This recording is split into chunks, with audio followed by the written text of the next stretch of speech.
this is an iHeart podcast. Guaranteed human. Brought to you by the Spam brand. I'm about to drop some sizzling hot knowledge, everybody. Did you know there's a blue can loved around the world with festivals dedicated to it? That's right, it's Spam Classic. The cultural icon went from fueling the world in the 1930s to earning its own museum. And today there are 12 mouth-watering varieties like teriyaki and Korean barbecue flavored, plus the original Spam Classic, ready to fry up in your favorite dish. Fans everywhere, keep sizzling it up, breakfast, lunch, and dinner. Spam brand, sizzle pork, and Learn more at spam.com. This is Danielle Fishel, Ryder Strong, and Will Friedle from Pod Meets World. Let's talk Chewy. Yes. For starters, they've got over 100,000 products. Food, treats, toys, beds. And as a dog and a cat mom, I can go to Chewy for literally anything I need, and it ships fast. And Chewy's customer service is unreal. Day or night, they're ready to help. You know what else I love? They handle prescriptions, pet insurance, telehealth, vet visits, and they're rolling out vet clinics across the country. For life with pets, the answer is Chewy. Save $20 on your first order with free shipping at chewpanions.chewy.com/world. Hey everyone, it's Josh, and for this week's SYSK Selects, I've chosen A Partial History of Action Figures, our episode from November 2016.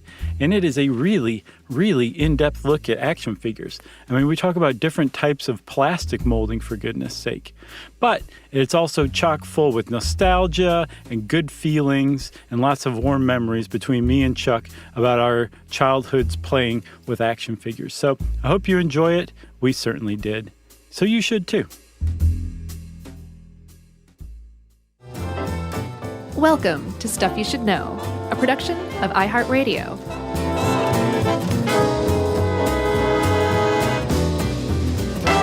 Hey, and welcome to the podcast. I'm Josh Clark, and there's Charles W. Chuck Bryant, and Jerry's right there to my immediate right, and that makes this Stuff You Should Know, the podcast. The podcast. That's right. I'm excited about this particular podcast, Chuck, which you put together. This episode, I should say. Well, do you want to go ahead and announce the title for the people that maybe didn't read it? It is, you're going to select the title. What's the title? Oh, geez, I don't know. Everything you ever wanted to know about, actually, some stuff about action figures that you may already know. And some stuff that may delight you. Well, that's a working title, huh? Yeah. Yeah, but we're talking about action figures. That's the point of what I think that exercise just was. Yeah, I was going to say everything you wanted to know, but this, I mean, we could do, I'm sure there are entire podcasts on action figures. For sure. Yeah, and if you have a podcast on action figures, write in, let us know. We'll tweet it out for the people whose boat this floated. That's and right. This one definitely follows in the vein of the Barbie episode, which I have to say is one of my perennial favorites. I love the Barbie episode. Oh, yeah? Yeah, and Barbie actually makes an appearance in this one. Do you like to play with dolls? I like to play with action figures. I play with Barbies. I had older sisters, so like I play with Barbies whether I wanted to or not, so I made the most of it. Yeah, I don't remember my sister having Barbies, but surely she did, right? Yeah, if she was a girl in America from the 60s on, yes, she had a Barbie. Oh, no, my sister grew up in the Soviet Union. Oh, well, there you go. She had a Martina.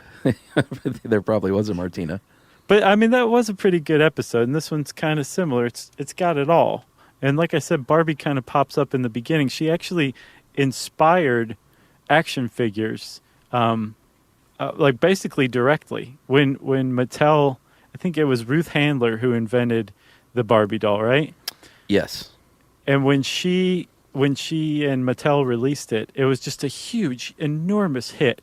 And one of the big reasons Barbie was, number one, such a hit, and number two, so appealing to toy companies, was that when you bought a Barbie, your buying experience wasn't over.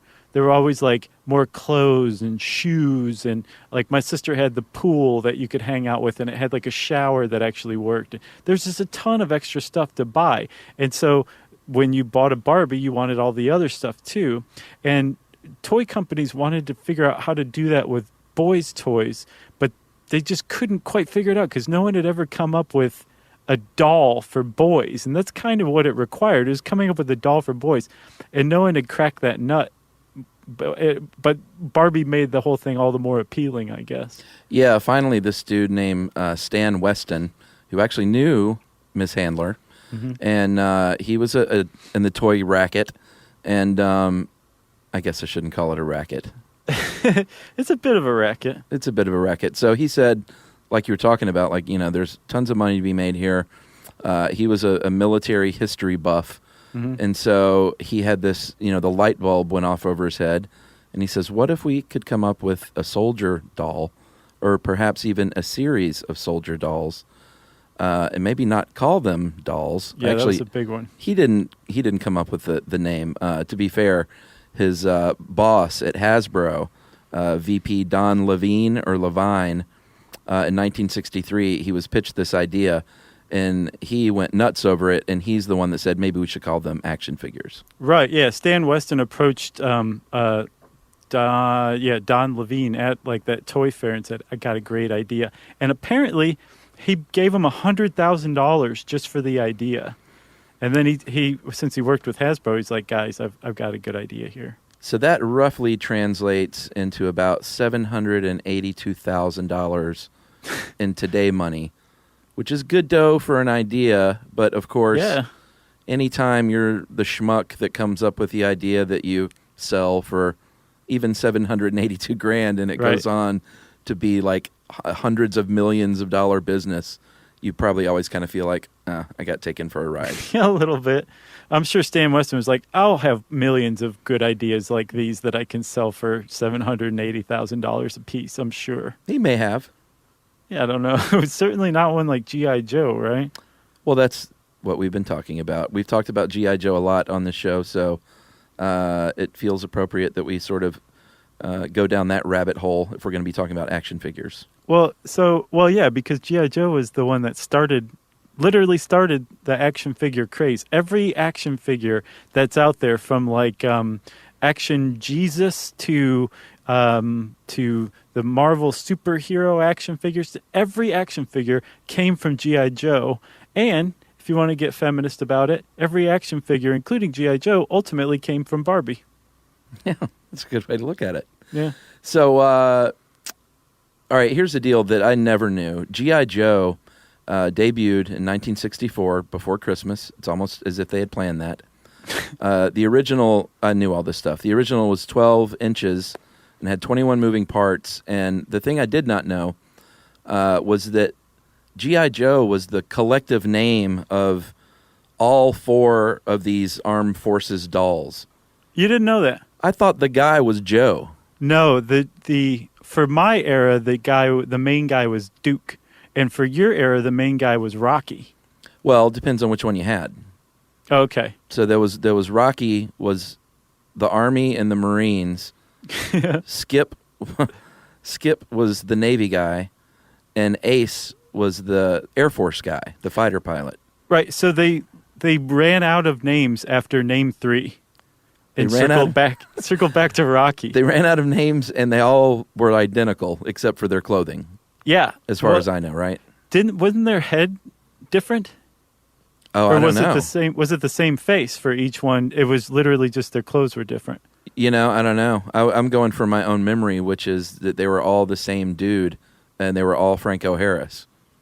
Well, no. Well, they came up with an African American one at one point in late '60s, I think. Yeah, they changed with the times, but to my recollection, those original dudes, and maybe I got in on the second wave. Maybe the original '60s ones were different, but I only knew Franco Harris. I got you. So maybe I just had Rocky. Maybe so. Rocky or Rocky? Which one? Yeah, I had Rocky, not Rocky. So, They come out with this toy, and it's the first one of the big differences with G.I. Joe, because there were toy soldiers before, but did you ever have those like little plastic ones, the little plastic green men, where you dump them out of the bucket, and one had a bazooka, and he was always the best one. Yeah. But they were on like little molded plastic stands, and you couldn't do anything with them except slide them around or whatever. Those have been around forever. Right? Well, you could do a lot more with them if you had imagination. And a lighter and a can of hairspray. Actually, I was delighted. It was Toy Story, right, where they had those guys come to life. Right. That was like really, really cool to me when I saw that on screen. These, because you know, like you said, you could never move them. So Right. to see those little dudes actually come to life was pretty awesome. You were like, Yeah, I've been dreaming of this day. I kind of was. Thank you, DreamWorks. Oh, that's where they got the name. Was it DreamWorks or was that Pixar? It was Pixar, right? Probably. I got it wrong. That's all right. It's 100% Pixar. We're still going to get emails anyway, even though we just corrected. They're all working dreams. They are. So I read this great article called, what was it called? Now you know the history of G.I. Joe, and knowing it is half the battle, from Smithsonian.com. Written by Jimmy Stamp. Was that his name? Mm-hmm. The Stamper? The Stampster. So I didn't realize this, but you can't copyright a figure, like a human figure.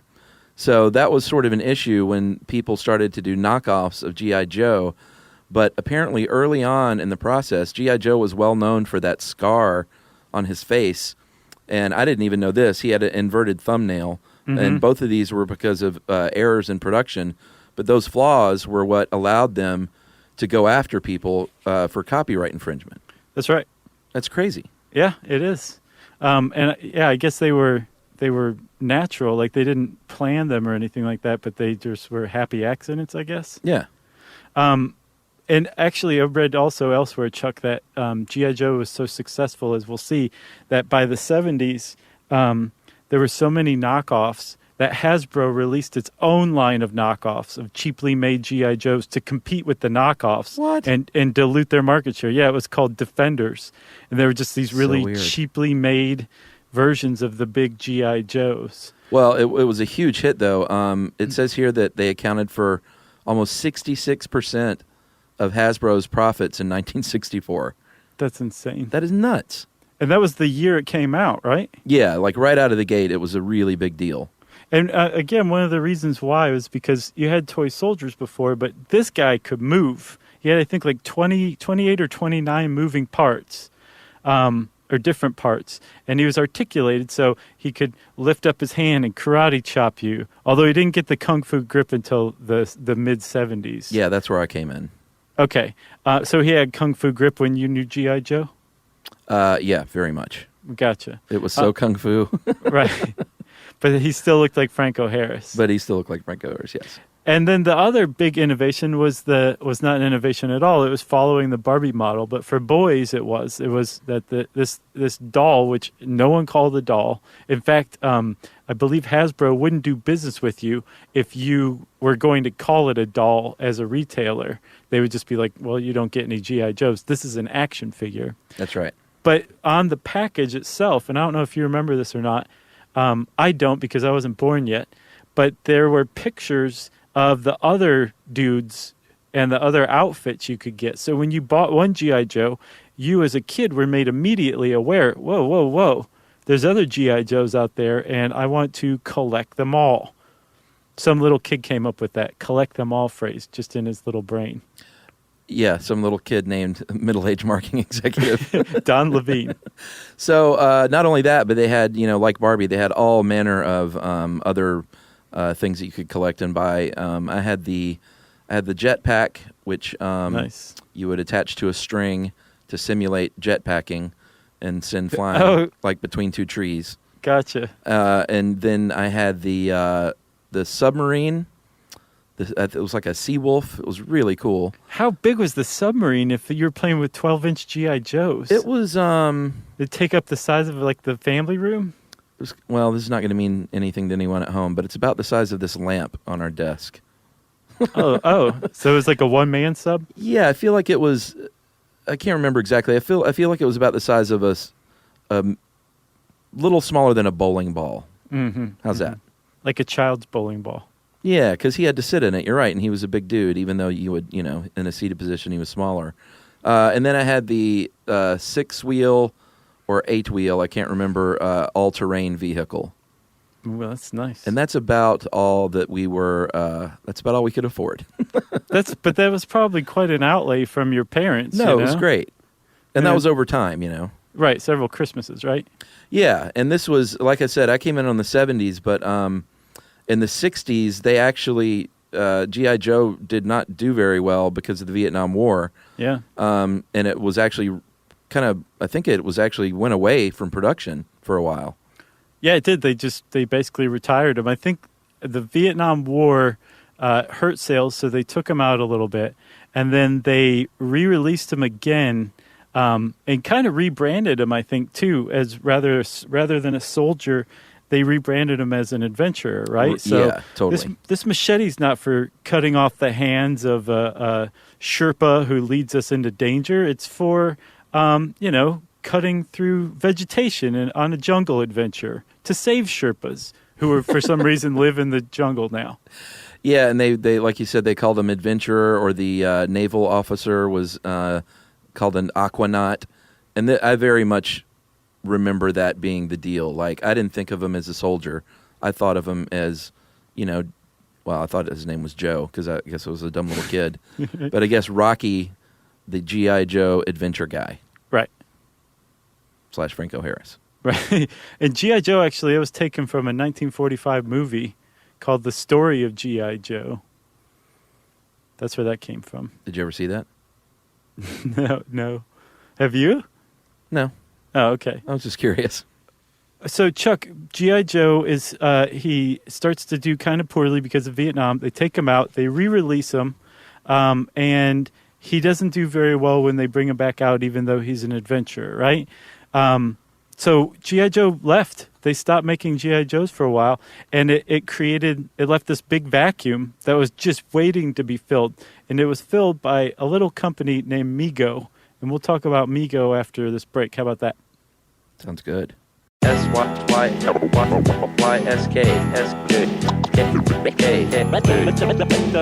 you should know. This is Danielle Fishel. Ryder Strong. And Will Friedle from Pod Meets World. Let's talk Chewy. Yes. For starters, they've got over 100,000 products. Food, treats, toys, beds. And as a dog and a cat mom, I can go to Chewy for literally anything I need, and it ships fast. And Chewy's customer service is unreal. Day or night, they're ready to help. You know what else I love? They handle prescriptions, pet insurance, telehealth, vet visits, and they're rolling out vet clinics across the country. For life with pets, the answer is Chewy. Save $20 on your first order with free shipping at chewpanions.chewy.com/world. Joy is essential, and it's also elusive. You can't order it, you can't borrow it, or simply hope it into life. But now, there's a new and exciting way to start your journey toward a more joyful existence. Joy 101. It's a new podcast hosted by me, Hoda Kotb. Together, guys, we'll have meaningful conversations with the world's most fascinating people. Entertainment legends, sports icons, wellness experts, and everyday people will share how they find, allow, and experience joy. And I'll offer some of my own tips and takes on seeking a more balanced and harmonious life. If you're craving inspiration, support, and useful tools to maximize your joy, tune into these candid, uplifting, and moving on-air chats. Joy after a breakup, joy as an empty nester, joy after a loss, joy as a caretaker. This new podcast will speak to you. Listen to Joy 101 on the iHeartRadio app, Apple Podcasts, or wherever you get your podcasts. Here at the Happiness Lab, we're serving up some hot takes for the summer. Big ideas that just might reshape how you think about your well-being. Like, we've been thinking about the loneliness epidemic all wrong. You can be lonely in a marriage. You can be lonely at a party. I don't think loneliness is actually about solitude. Loneliness is about something much bigger. Or that we should get rid of small talk altogether. We talk about current events. We talk about what you do for a living, but not, do you love what you do for a living? Is this your dream job? Or that the mental health crisis isn't what we think it is, and that kids today are doing better than we assume. It was really disorienting for us as researchers to be so wrong about our hypothesis. We are so scared that we are going to underreact to a severe challenge that we tend to overreact. For more surprising ideas backed by psychological science, check out our new series, Happiness Hot Takes. Listen to the Happiness Lab with me, Dr. Laurie Santos, on the iHeartRadio app, Apple Podcasts, or wherever you get your podcasts. Every story has a point where it's balanced on a knife's edge. That's where we begin. For some, it's a confrontation no parent ever expects. They finally admit, we're here to take your children. The department has taken custody and we're here to take your kids. It was just shock and horror and desperation. For others, it's surviving the unthinkable. As they're having this gun battle, thousands of feet up in the air, many of the bullets start to puncture the aircraft. I thought we were going to die then. The Knife is a podcast about real people whose lives were upended in an instant. We talk to the people who lived it, unpacking what happened, how they got through it, and what came next. And on our off-record episodes, we go even deeper into the reporting and answer the questions you can't stop thinking about. New episodes drop every Thursday on the Exactly Right Network and the iHeart Podcast Network. Listen to The Knife on the iHeartRadio app, Apple Podcasts, or wherever you get your podcasts.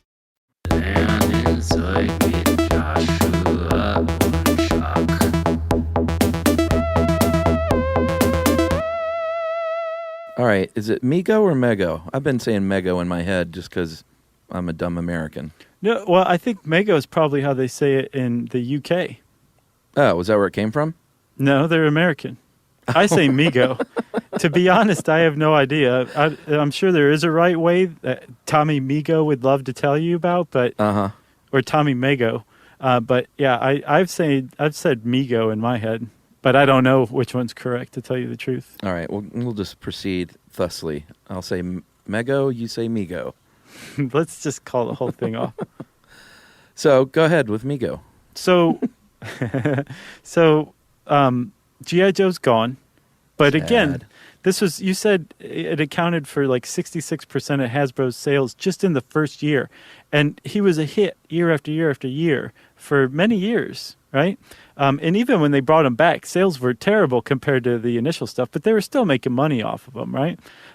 So the world's first action figure made a huge impact. And when the world's first action figure wasn't around anymore, well, there was a void that was to be filled. And this company called Mego decided in, I think, 1971 or 1972, that a pretty good place to start would be releasing a line of action figures that were based on superheroes. And they released a line of superheroes called the World's Greatest Superheroes action figures in, I think, 1972. And it was a pretty big hit, like right off the bat.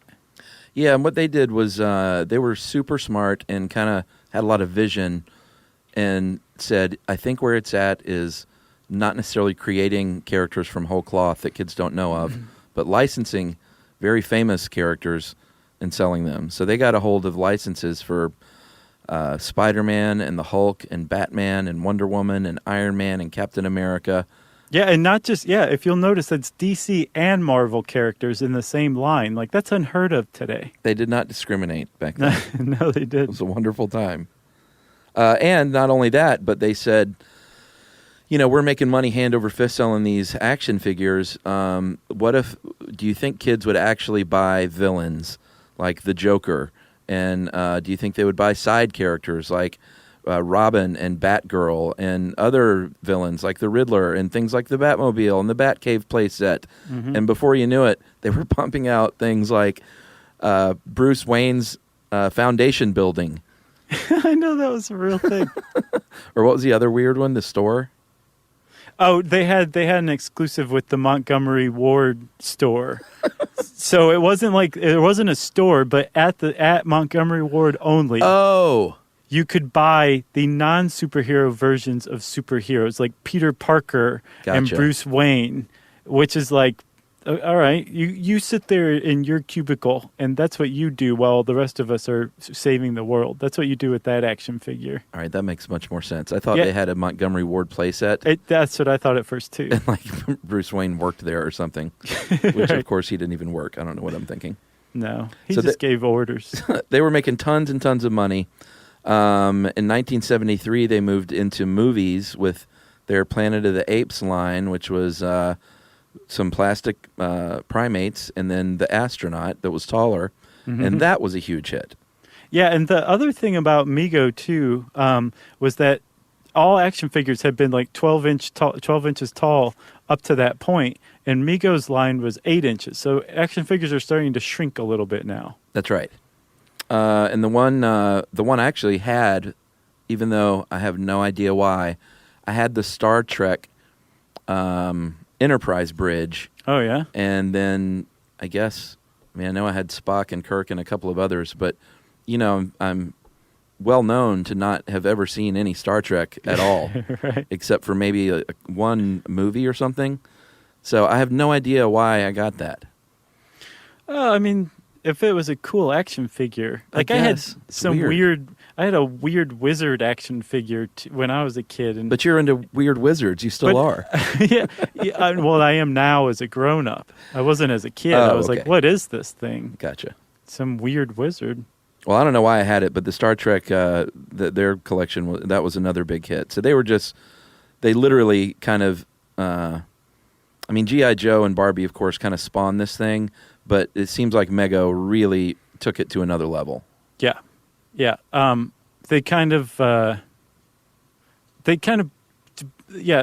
figures were cool, and G.I. Joe had really started something, but Mego, they established it forever, permanently. And they also showed other companies, too, like, hey, man, go get yourself a license and stick to it. Like, get creative. Like, with the Star Trek license that they had, clearly the toy designers had actually watched Star Trek episodes because one of the play sets was from one of the sets from an episode of Star Trek, the Apple episode. You don't necessarily see that, or you didn't see that before with action figures. It was more like, hey, you know this guy, just buy him. This was like, you're into Star Trek and so are we, and here is some awesome play sets based on your love of Star Trek. So Mego definitely broke the mold in that sense as well. But they also, they were it for action figures. Like, nobody could compete with Mego. They would buy stuff from Japan and then turn them into new stuff here. There was just no competing with Mego in the U.S., even though a lot of people were.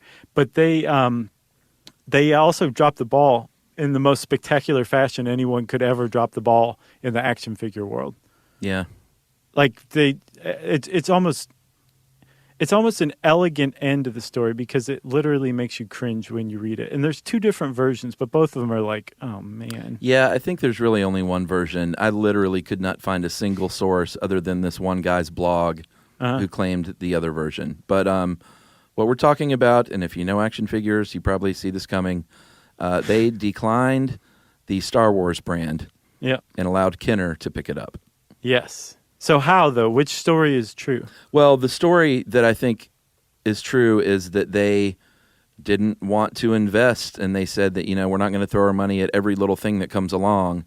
We want to be a little more discerning. Yeah, that one hurts. That hurts more than the other story. The other version was that, the people who could sign the contracts were out of town when George Lucas came by to offer him the franchise. And now that I'm saying it out loud, yes, that's a ridiculously dumb story. Yeah. them actually turning down the Star Wars line it's even better. It's even sweeter. Man, what were you guys thinking? But there's lots of stories like that. Just somebody lacking foresight. Yeah, the other story is completed by supposedly they weren't there, so Lucas went to another went to Kenner, who was in the same building in New York, and I guess the people that could sign their name were there. Right. But I can't find that anywhere else except for this one blog where this guy says it's true. But I would love to hear from someone if they have inside, verifiable knowledge of that. Oh, for sure. George Lucas, just let us know. And I mean verifiable, not, that's what I heard. I read the same blog. Exactly. I knew your nerd voice was going to come up in this episode. Well, sure, of course.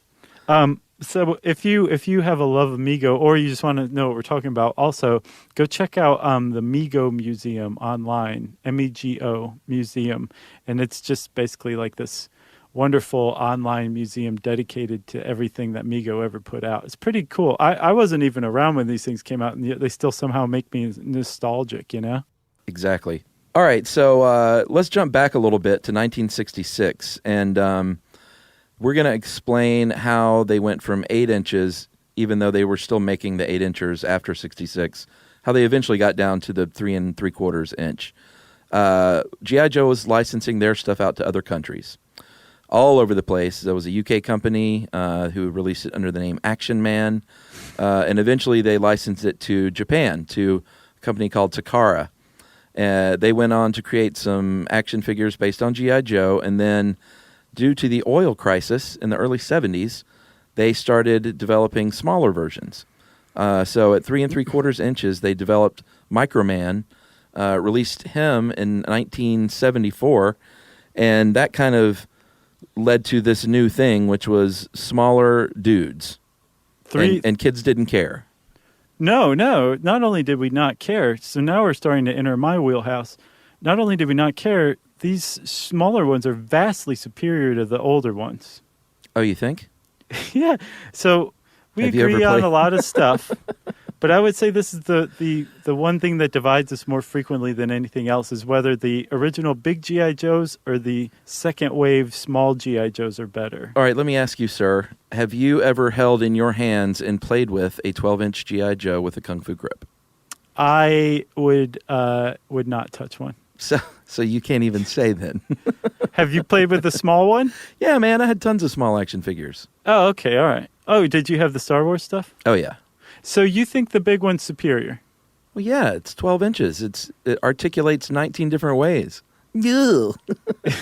I like the small ones. I always will. Even after playing with the big one, which I have not and never will, I just know that the small one is vastly superior. I don't know if it's because I am nostalgic for the small ones and the old ones seem weird and dusty and moldy or something like that, but the small ones seem better to me.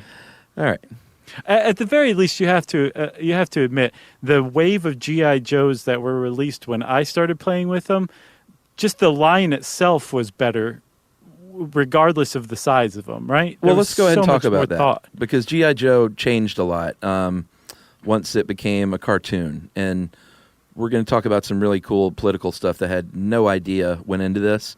But G.I. Joe became a cartoon series. This was in the early 80s, so this is when I had kind of quit playing with action figures for the most part. Okay. Because 83, 84, I was like 13 and, I was moving on to, check out this mustache. Yeah, I was skateboarding by that point, and I thought I was like super cool skateboarder. Yeah. Maybe I still played a little bit. So only your neighborhood best friend knew about it. Your school friends didn't. Exactly. So G.I. Joe was a cartoon. Then they, for the first time, basically it became a commando team, an anti-terrorist commando team that had all kinds of characters, and they had finally had a common enemy, which was, of course, Cobra. Yes, led by Cobra Commander. And this was right in your wheelhouse, correct? Yeah, so in 1983, I was like 7. So yeah, I was really just primed and ready. Yeah. I would just, let's go, Joe. And plus also the other thing too that I had that you didn't have was the cartoon that not only like blew up the backstories, because this new wave of G.I. Joe, when they released it, each character now had its own name, and it wasn't Rocky or Rocky. It was things like Duke or Shipwreck or Blowtorch or Barbecue or Dusty, and then the bad guys had their own names too, like Cobra Commander, Serpentor, or Tomax, or Zaymot, or the whole gang, right? Tochis? Who was that? Tomax and Zaymot. They were evil twins they were like if Cobra Commander had hired Patrick Bateman then cloned him, a mere version of him, it would be Tomax and Zaymot. Interesting. I mean, I know none of this stuff. Right. Okay, so I do because I grew up with it. Well, yeah. But I also had it pounded into my head every day after school watching the G.I. Joe cartoon. And that was the huge innovation that really just created this other world for kids like me to just lose yourself in with the action figures. Because now you didn't even need to use your imagination. You could just be like, oh, I saw this on the G.I. Joe cartoon today, so let's act that out. Right, and none of this would have ever happened had it not been for Ronald Reagan. That's right. And that sounds weird, but here's the story.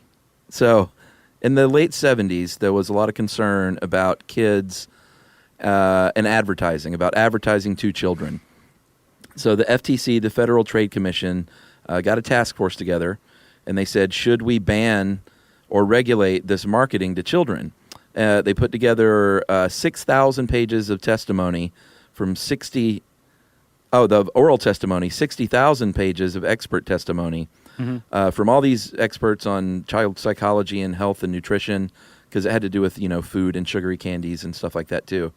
And the conclusion across the board was that young children they are cognitively unable to understand the intent of selling ads. They can't distinguish that from reality. Right. Like if you dress up a cartoon as an ad, the kid he just thinks it's a cartoon, or she does. Exactly. Or if the ad is a cartoon. Right. Rather than the kid doesn't know. They just think, I'm still watching cartoons on my TV. My brain hasn't made that switch, but man, could I go for some Smurf cereal. Exactly. So it was a big deal at the time. So there were all these recommendations basically on how to regulate and restrict advertising that they basically said was unfair and deceptive to kids. For older kids, they said they can tell the difference, but maybe we should have warnings on the ads and disclosures saying that this is a commercial message. Right. And so what happens when you do this in America? The private sector said, no. I want to be able to sell as much sugary garbage to kids as I want. You can't restrict free trade in business. Yep. And so we're going to raise a record at the time, $16 million to lobby against this. And they were helped out in no small part by getting the right guy into the White House. Right. So in 1980, one of the first things Ronald Reagan did was he appointed a new chairman of the Federal Trade Commission. And this was a move that basically said, you know what, there's going to be no regulation whatsoever. Got to leave these markets free. You can do whatever you want. And that is basically how all of these cartoons were born. Right. G.I. Joe, Transformers, Smurfs, Care Bears, Rainbow Bright, Strawberry Shortcake. Yeah, you name it. It basically became marketing and selling things, and cartoons became one and the same finally. Yeah, and one of the other things that definitely helped G.I. Joe too was the I don't know if it was formal or informal, but there was basically a ban on warlike cartoons and warlike toys. Yes. That was brought back under the same ease of restrictions by the FTC. So that I think the percentage of warlike toys that was sold in the early 80s went up like 350% from one year over the other. Yeah. From like 1983 to 84, I think. Whereas before it was like, no, we don't. G.I. Joe's an adventurer, remember? It's like, no, G.I. Joe's going to cut Cobra's head right off. So that's in 1980. That's one of the first big things Reagan did when he got into office. Flash forward to 1988 in November. One of the last things he did was he vetoed a new measure because basically they saw what was happening. All of a sudden, kids were being bombarded with war cartoons and just terrible sugary packaged food all over the place. Like the restrictions were nowhere to be found. Right. So Congress came back and said, you know what, this is out of hand. Here's a measure that will restrict once again and impose some legislation on this programming aimed at children. It passed the House by 328 to 78, passed unanimously in the Senate, and Reagan vetoed it and said basically one of the things they were trying to do, they were trying to limit programming to advertising to 10.5 minutes an hour on the weekends and 12 minutes an hour on the weekdays, and also require broadcasters to provide educational and informational programs as a condition of renewing their licenses. So Reagan vetoed that and said, no way, we're not going to do that. We're going to keep it as is. People that were in favor of this went crazy, basically. They were saying, like, how can you guys say you're the party of the children and education and then veto something that is clearly going to help protect our children? Yeah.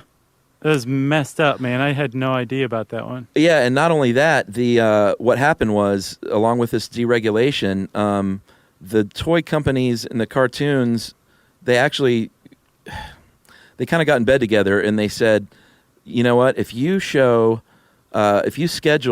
as a broadcaster our cartoons that sell toys, we'll give you a profit on those toys.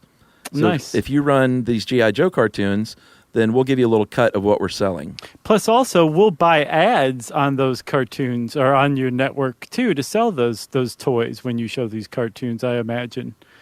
You know? Yeah. Because I remember watching G.I. Joe, a Real American Hero, the cartoon, which I have to say, it was created in large part to sell G.I. Joes, true. But it had great story arcs. It had overarching story arcs that went from episode to episode. The individual ones were good. Like, the voice acting was good. The animation was pretty good. Same with Transformers, too. Like, it was pretty good cartoon. So at least they were putting time and effort and thought into this. But, yeah, it's pretty despicable marketing to kids in general. Actually, I read a blog. I'm certainly glad you were a satisfied viewer. Yeah. But I read this blog that basically said that, man, I wish I could find it. Maybe I'll post this when we release it. That the deregulation killed the creativity in children's cartoons. Well, yeah. And that they said that before you know it, there were just like things were knockoffs of one another. They didn't care about, I guess, I mean, you were a kid, so maybe you didn't realize it. But I was too stupid to know what was going on. They said that, you can see a clear demarcation line between really good storytelling and then storytelling that was clearly just geared to sell things. I guess I'm trying to compare, like, what cartoons were in the 70s, and, like, they were great. They weren't high art, though. Again, I'll go back to that Hair Bear Bunch. Well, loved the Hair Bears. They were drug-fueled. But yeah, that was a big one. But their plots were pretty simple. It was the same plot that you would see on a Yogi Bear cartoon or like a Huckleberry Hound cartoon.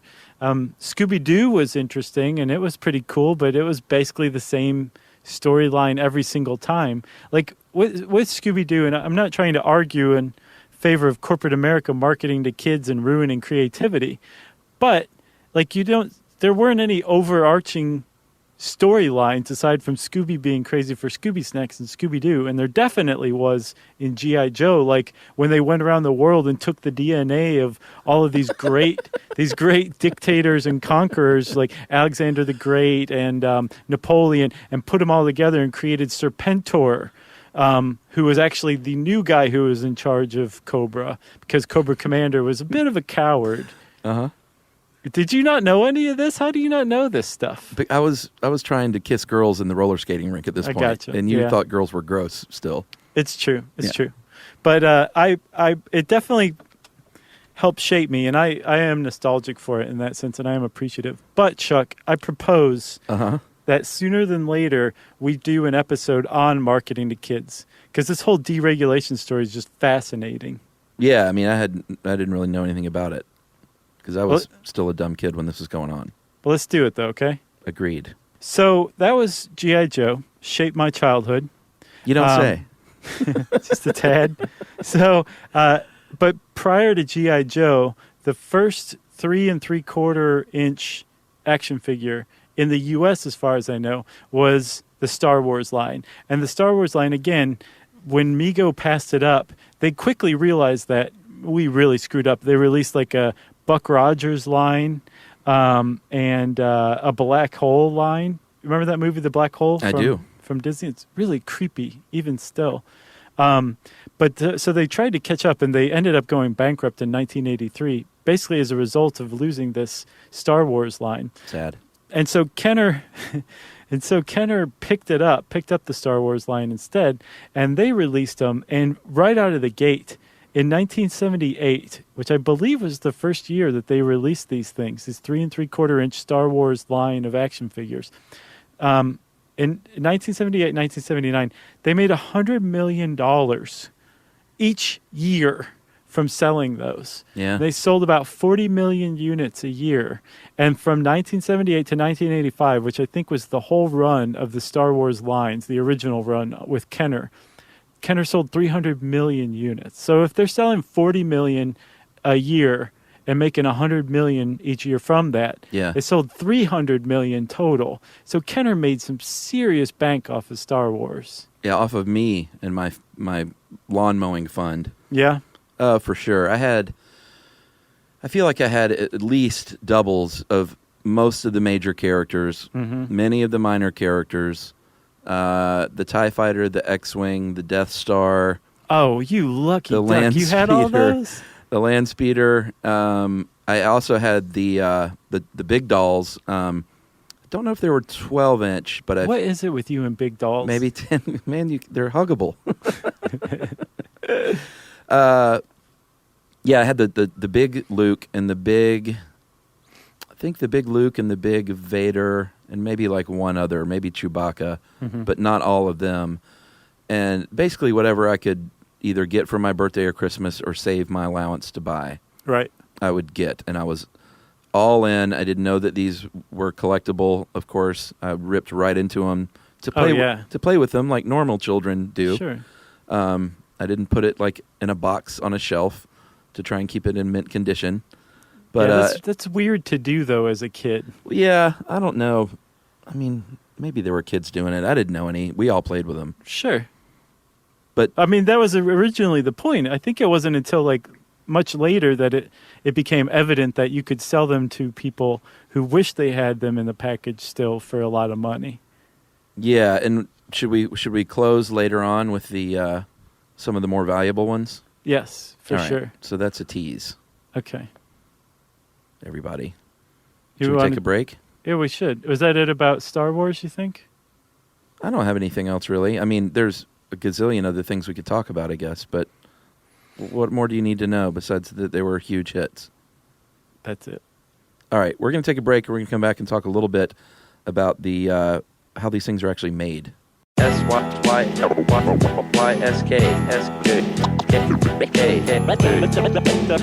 you should know. This is Danielle Fishel, Ryder Strong, and Will Friedle from Pod Meets World. Let's talk Chewy. Yes. For starters, they've got over 100,000 products. Food, treats, toys, beds. And as a dog and a cat mom, I can go to Chewy for literally anything I need, and it ships fast. And Chewy's customer service is unreal. Day or night, they're ready to help. You know what else I love? They handle prescriptions, pet insurance, telehealth, vet visits, and they're rolling out vet clinics across the country. For life with pets, the answer is Chewy. Save $20 on your first order with free shipping at chewpanions.chewy.com/world.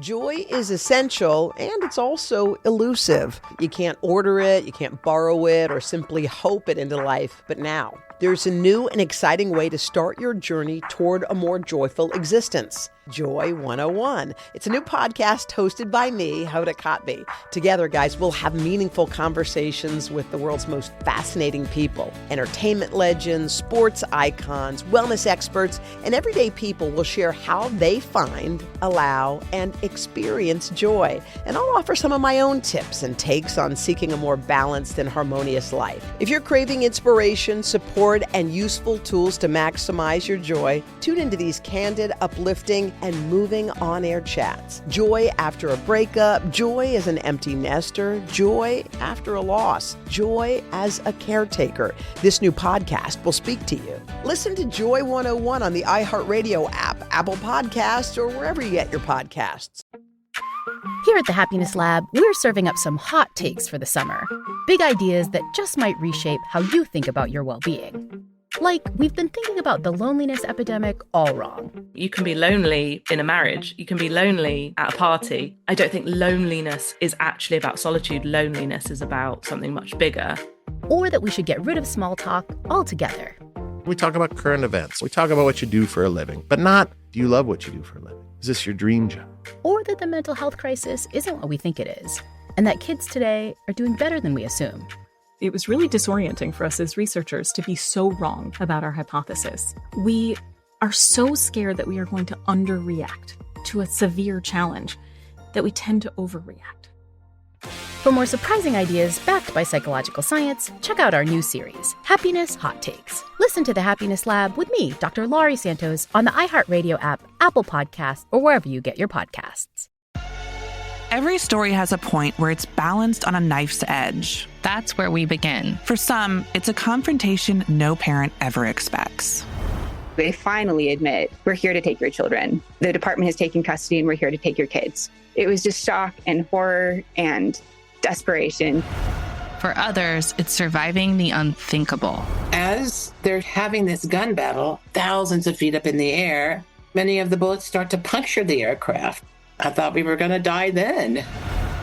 The Knife is a podcast about real people whose lives were upended in an instant. We talk to the people who lived it, unpacking what happened, how they got through it, and what came next. And on our off-record episodes, we go even deeper into the reporting and answer the questions you can't stop thinking about. New episodes drop every Thursday on the Exactly Right Network and the iHeart Podcast Network. Listen to The Knife on the iHeartRadio app, Apple Podcasts, or wherever you get your podcasts.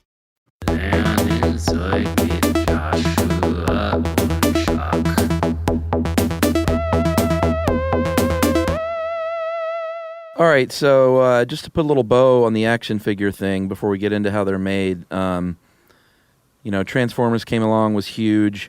Throughout the 90s, then you saw Marvel and DC really come on the market. Every movie you could think of had action figures. TV shows started having action figures.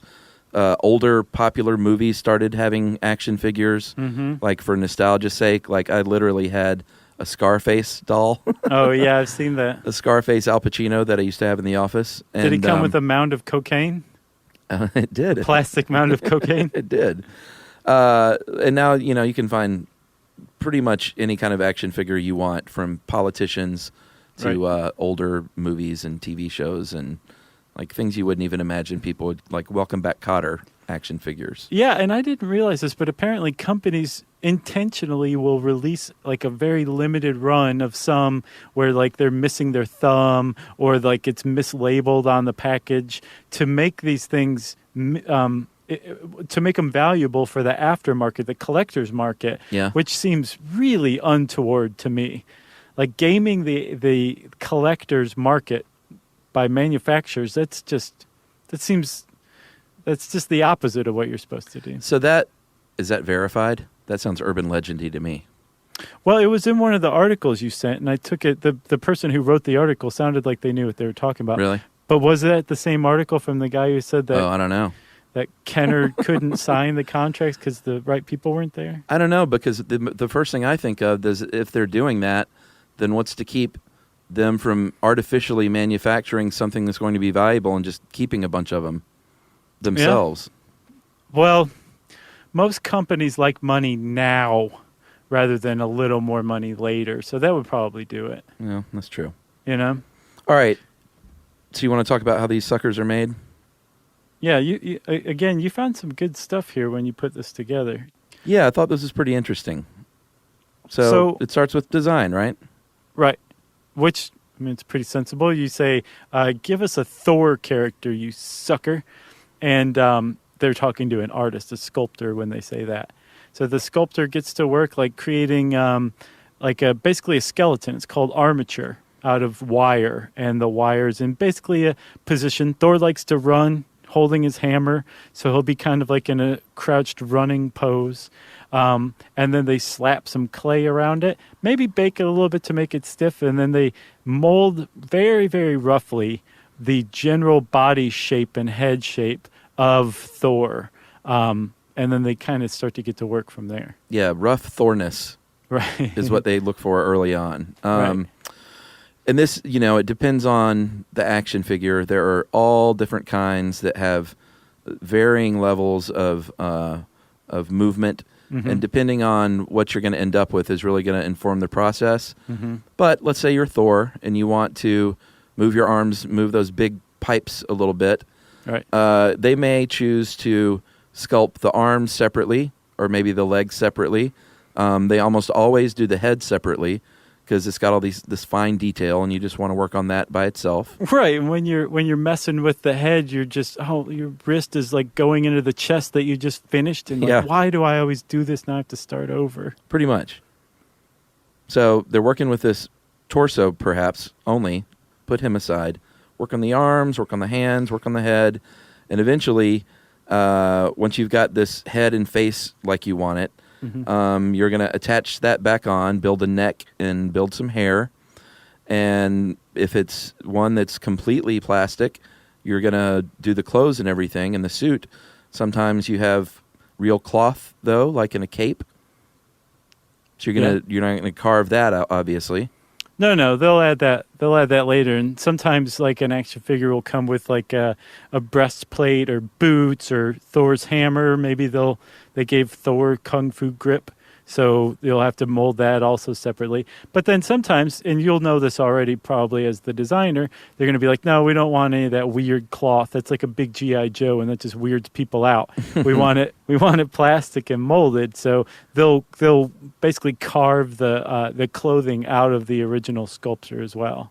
Yeah, and this all takes about 2 weeks on the. Of course, it depends on who you're working with, but sure, 2 or 3 weeks to carve this dude out to its kind of rawest form. Yeah, I'm always incredulous of stuff like that. It's like, who does it take 2 weeks? Is that really an average? Like, how many action figure sculptors did you poll to find out that it was 2 weeks? They probably just talk to someone at the company and they say, how long does it take? And they say, about 2 weeks. Yeah. That's good enough for me then. All right. As long as they spoke to somebody. All right, so now you've got your little dude, and you're going to use a plastic resin when it comes to the actual materials of the thing itself. There's something called ABS, acrylino. Wow, I thought I had it. You want me to try it? Sure. I think it's acrylonitrile butadiene styrene. ABS, nice work.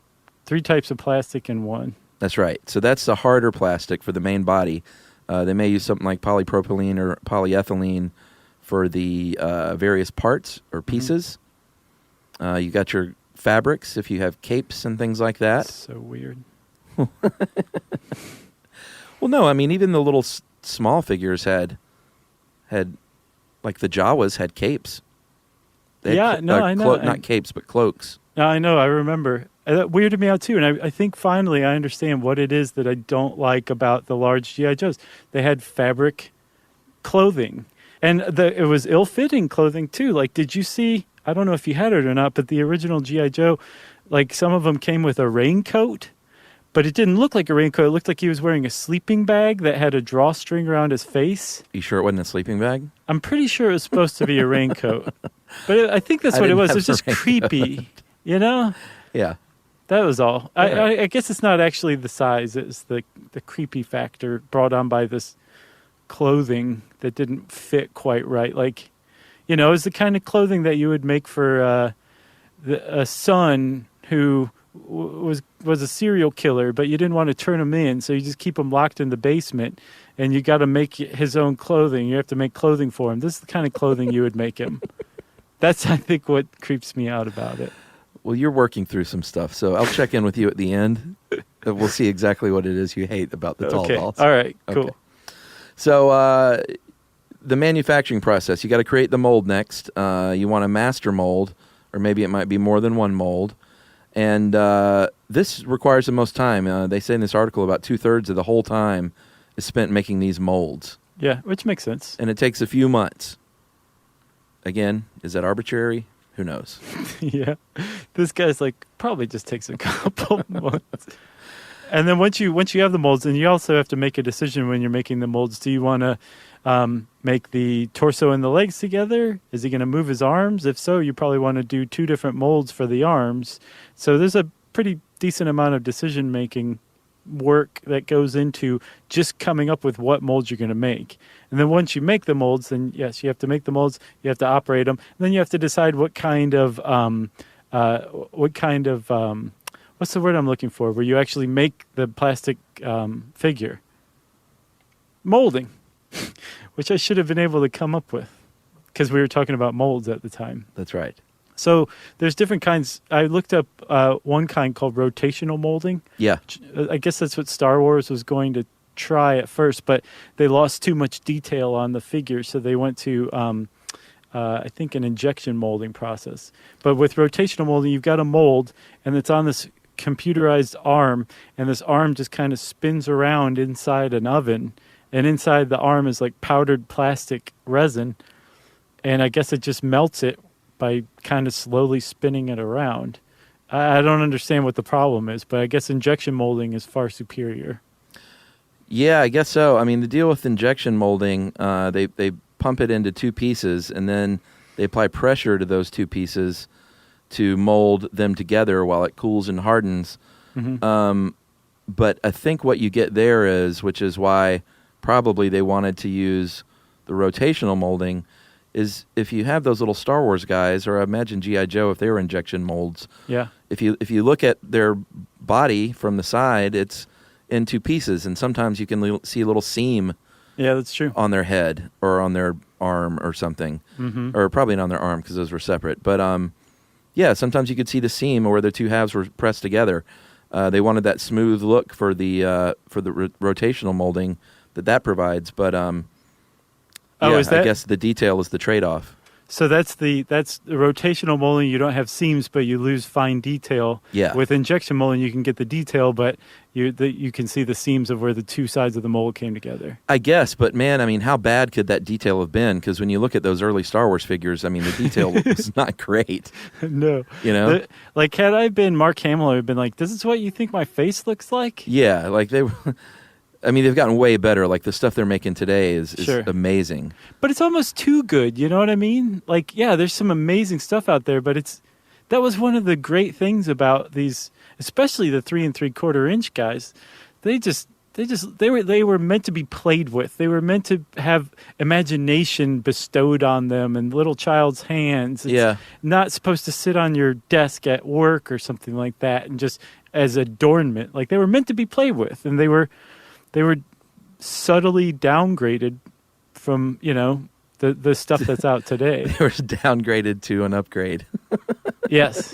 Like, John Hodgman is literally screaming right now into his earbuds because we're nostalgic about something that was decidedly crappier. Sorry. But it's true, though, for me. Like, I think that they were great. Agreed. Have I told you how I feel about the 3 3/4 inch G.I. Joes? No, we should talk about that some more.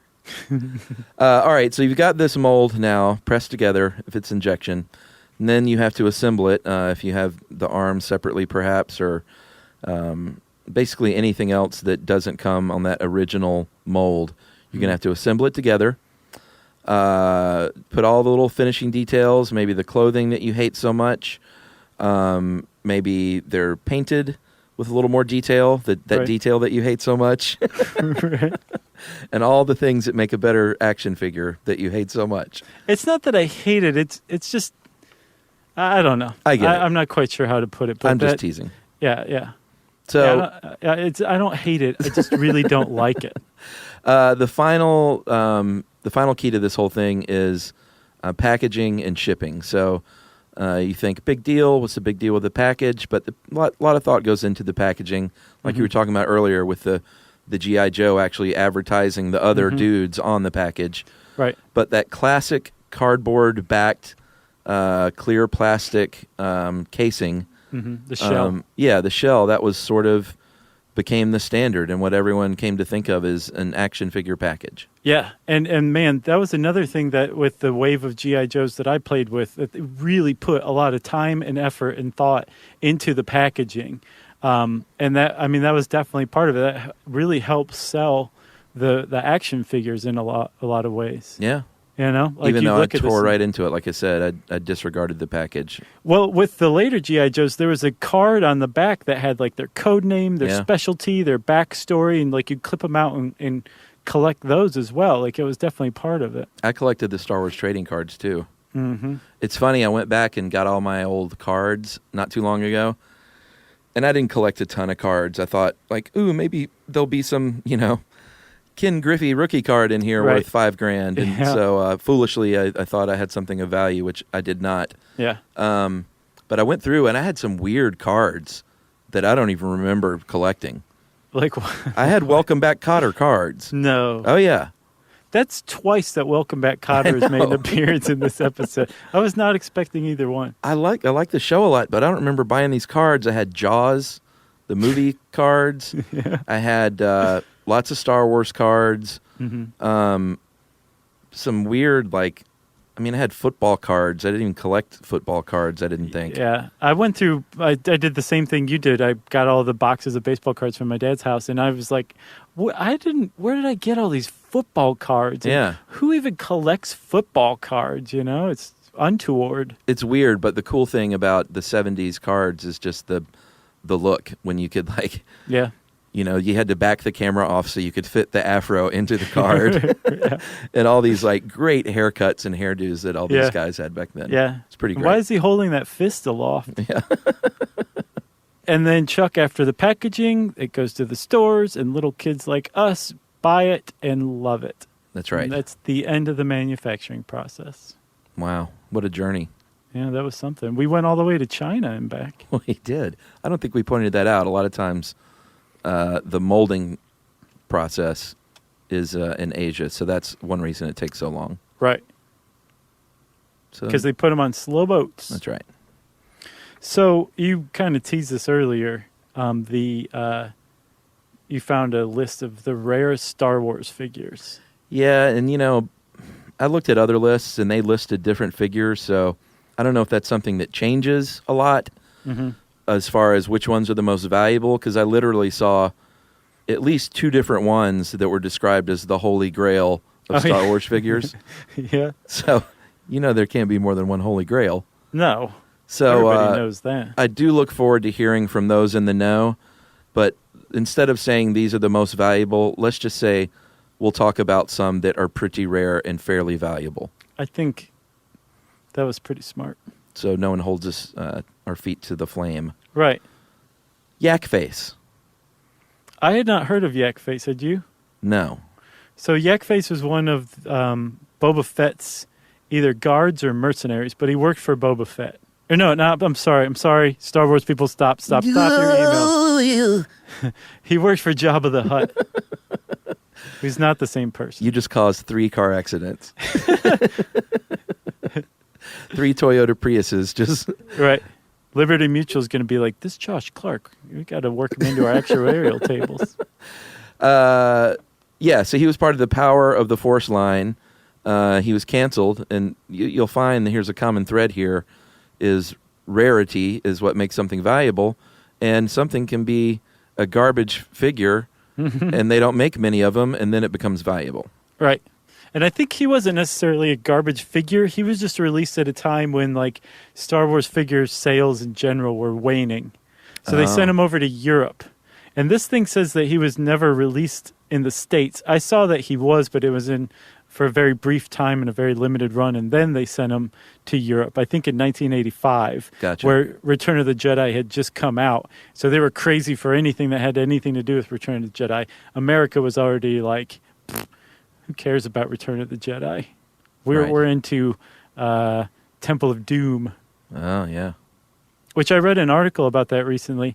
Supposedly, Temple of Doom was so dark because both George Lucas and Steven Spielberg were going through breakups at the time that they were writing and making it. So we said, what could we do here? Why don't he pull out his heart and eat it? Right. That's what I feel like. Because that's what Tina did. All right, Weequay. So this is another of Jabba the Hutt's guards. Are you sure you didn't get those confused? I specifically went and looked up Yak Face. Okay. And he works for Jabba the Hutt. They even gave Jabba the Hutt's full name, and I just remember the Jabba part. Oh, he had more than that?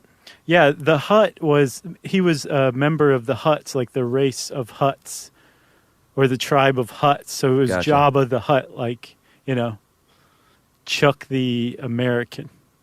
Gotcha. Well, I think I'm on record as being, I'm a big Star Wars fan. Loved them, saw them many, many times, collected the things, but then it ended. I'm not of the other half that really went down the rabbit hole. Who are still, into it as much as before? Yeah, and even back then, knew things like Jabba the Hutt's full name. Yeah. I didn't know that. I never knew that stuff. I never read the books or anything like that. Yeah. I did have some of those comics, though. I remember that now. I never had the comics. I was aware of the books, and there was a lot of books, wasn't there? Yeah, they still write them, too, I think, don't they? Sure. Hey, if it's a good thing. Sure. Right? Is that good? I think so. I think we assuage the people who are into the books. All right, so Weequay is another guard. Apparently is not super rare, but there is a limited edition version that is worth more. So the carded mint condition Power of the Force line in the 90s is worth a little bit more money. Right. It says $35. That's what it's worth? No. That's what the normal one's worth. Oh, okay. The one that has a special freeze frame slide, which I don't know what that is. Ah, gotcha. That one's worth 10 times that amount, Okay. according to this guy. All right. I remember the vinyl caped Jawa was always worth a lot of money. Mm-hmm. Because they came out with the cloth cape. I know, it's creepy. So I'm going to throw that in there just off the top of my head. There was also, I think, a vinyl caped and a cloth caped Imperial Guard. Remember the Emperor's red cloaked guards in, I think, Return of the Jedi, maybe Empire Strikes Back? I don't know. I'm afraid to say anything out loud now. Yeah, I am too. Let's just press stop. Let's skip that next one and go straight to Boba Fett. How does that sound? Okay. Boba Fett, very famously, in 1979, there was a Boba Fett that actually shot a missile, which, as every parent knows, is a chokeable, is the parent's worst nightmare. Is that the term? A chokeable? A chokeable, something you can choke on. Is that a real parent's term? Yeah.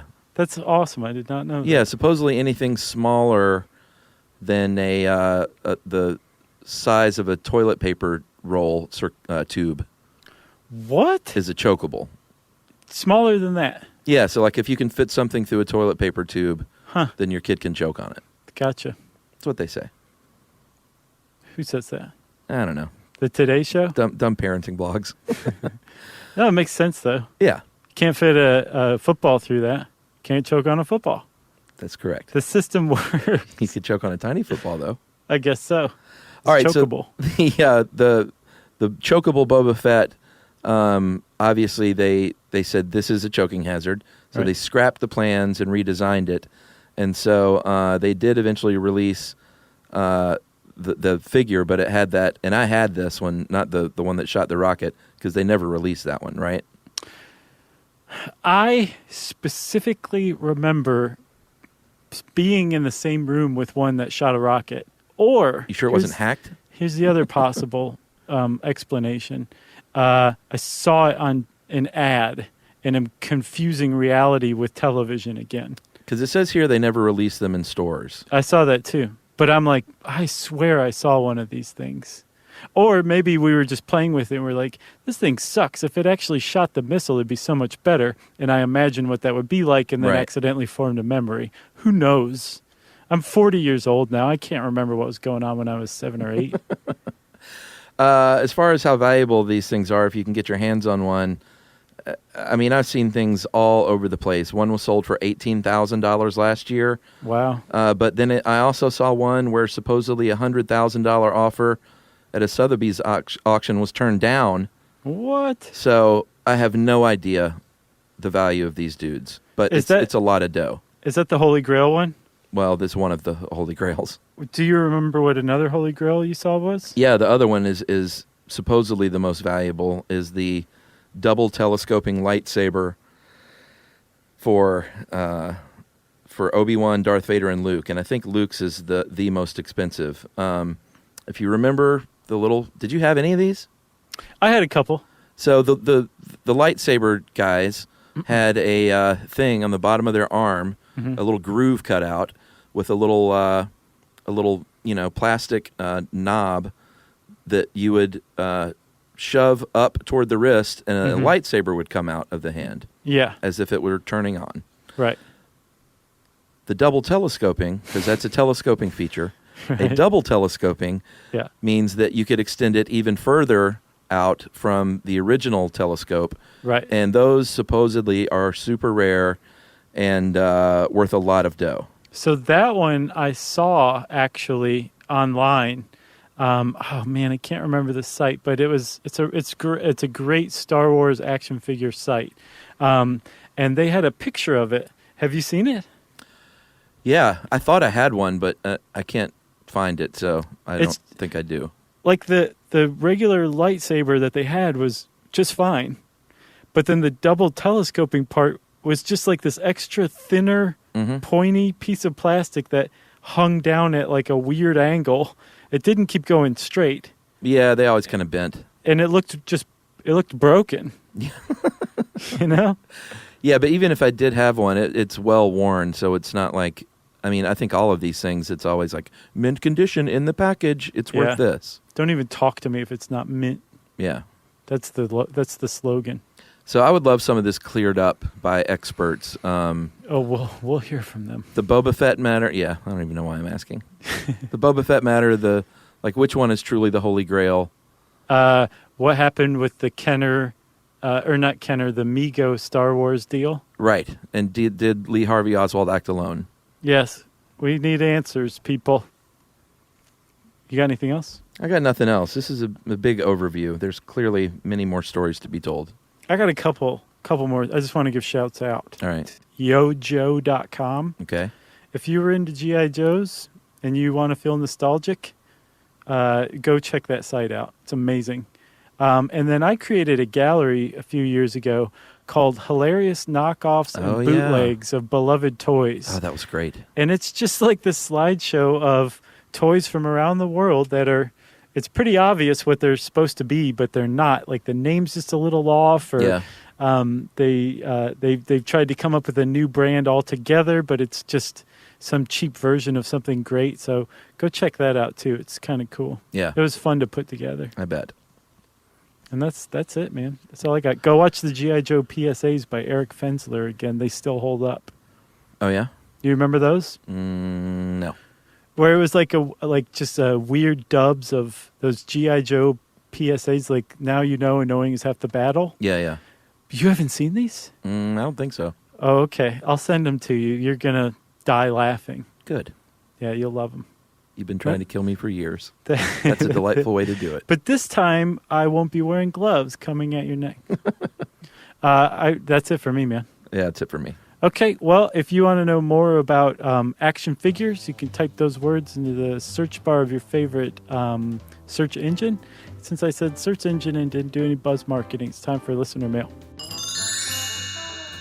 We're going to plug Kiva, which we haven't done in a long time. That's a good idea. KIVA is a micro-lending website that we have been, we've had a team now, the Stuff You Should Know team for, how many years? 6 or 7? I think it was 2008 or 2009. 8 years? 7 or 8 years? Wow. It's been a while. All right, so this is from Jordan, and then I'm going to go over a little bit more about how our team is looking. Hey, guys, once I listened to a podcast where you promoted Kiva, I decided to Google the Kiva donation thing and eventually found it correctly as KIVA.com. I immediately love the site. It's the epitome of how to take the globalized world and use that for good. So often donations come in the form of awkward late-night infomercials or 5-second quips at the grocery line where you begrudgingly make an enemy out of the 17-year-old clerk for saying, no, I don't want to give $1 to needy children. While all types of donations are generally good, Kiva makes you feel it even more personal. And one can certainly give their money to needs that are important to them. You probably get your money back, which is great, but no way did that motivate me to loan. And I suspect to most people who use Kiva would also be happy to have their money go to those in need without getting a return. However, if I do decide to receive my money back, I will certainly use those funds to circulate that Kiva site again. Yeah. In other words, reloan. That's one of the keys. I think I'm feeling preachy now for writing you an email on the basis that I just loaned what amounts to a small amount of cash, but I just want to thank you guys for sharing that site and allowing people like myself to make their lives better. That's from Jordan Batchelor, who claims to be a U.S. defector. He moved from the U.S. I can't remember where he lives now. Oh. He was just being cheeky. I gotcha. So we started this Kiva team a long time ago, and right now we have over 9,000 members, and we are almost at $4 million, dude. That is insane. $3,993,325 loaned. That is 143,155 loans. Man. An average of 16 loans per member. And just to give you an idea of how it works, you donate money, you will most likely get paid back, and then they say you can check out and take your money back, or you can roll that into another loan. For sure. I started off with a couple of $100 way back when, and that now, just because I keep reinvesting it, has grown to $1,125 Wow. and 47 loans, and my default rate is only 4%. Nice. Yeah, the default rate is not bad at all. It's not bad. So you can take a little bit, you can take $25 even, and keep reloaning that, and that in a few years, 5 or 6 years, can be, hundreds and hundreds of dollars reloaned to people. Right. Really makes a big difference. We did our research on Kiva. Yeah. They're not perfect, but we think they do a really good job. Yeah, for sure. And, we have a Stuff You Should Know team, so we would love to see people sign up for it, push us over that $4 million mark, which is crazy. And we're not exclusive. We're not snobs, and neither is anybody on our team. It's a very, very welcoming group of people who are really active on the board. They're led unofficially but de facto by Glenn and Sonia. Yep. Who have emerged to be these great team leaders that just keep everybody going and motivated and moderate and make sure everybody's on the up and up. And yep, they send us emails and reminders about how we're doing. Hats off to those guys. Thank you guys for that. Yeah, so kiva.org. I think I said .com earlier. And just go to the team section, search Stuff You Should Know, join the team, throw $25 somebody's way. You can You can give to people that are doing things that are close to your heart, or maybe countries you've been to that you want to help support. You can give to women or men, and it's just you can really dial down and give very specifically how you want to give. Yeah, and if you want to know even more about it, you can go listen to our episode on microlending. And you can, we've written a couple of blog posts on it, and I think there's something on HuffPo even that they published of ours, but it's, I think, why we land on Kiva. Yeah. And it really addresses a lot of stuff that people have raised, and we've said, hey, man, it's still totally worth it. So, go check it out. All right. If you want to get in touch with us, you can tweet to us at SYSK Podcast. You can send us an email to stuffpodcast@howstuffworks.com. And as always, join us at our home on the web, StuffYouShouldKnow.com. Stuff You Should Know is a production of iHeartRadio. For more podcasts from iHeartRadio, visit the iHeartRadio app, Apple Podcasts, or wherever you listen to your favorite shows.